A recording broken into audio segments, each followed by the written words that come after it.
টানা যুদ্ধের পর অবশেষে আলোচনার টেবিলে মার্কিন যুক্তরাষ্ট্র ও ইরান।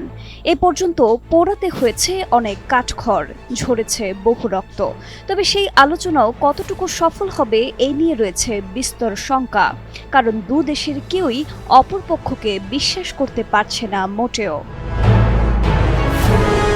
বৈঠক শুরুর ঠিক আগ মুহূর্তে ইরান জানিয়েছে দুটি শর্ত পূরণ হলেই আলোচনায় বসবে তারা। এদিকে ইরানের সামরিক সক্ষমতা নিয়ে নতুন করে শঙ্কা প্রকাশ করেছে যুক্তরাষ্ট্র।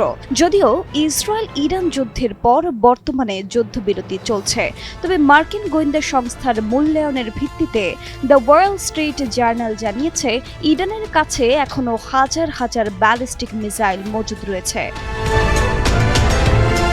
শনিবার 11 এপ্রিল ইসরায়েলের সংবাদ মাধ্যম দ্য টাইমস অফ ইসরায়েল এক প্রতিবেদনে এমন শঙ্কাই প্রকাশ করেছে।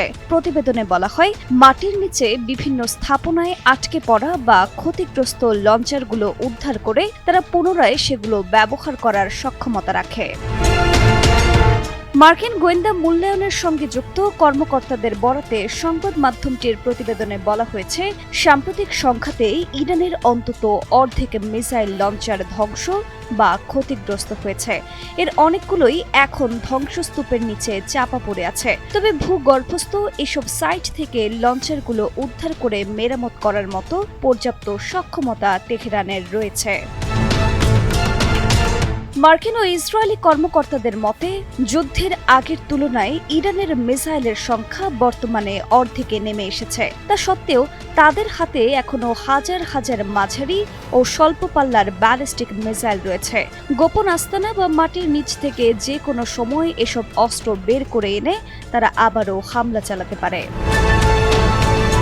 এদিকে চলমান এই যুদ্ধবিরতি নিয়ে নতুন উদ্বেগের কথা জানিয়েছেন কয়েকজন মার্কিন কর্মকর্তা।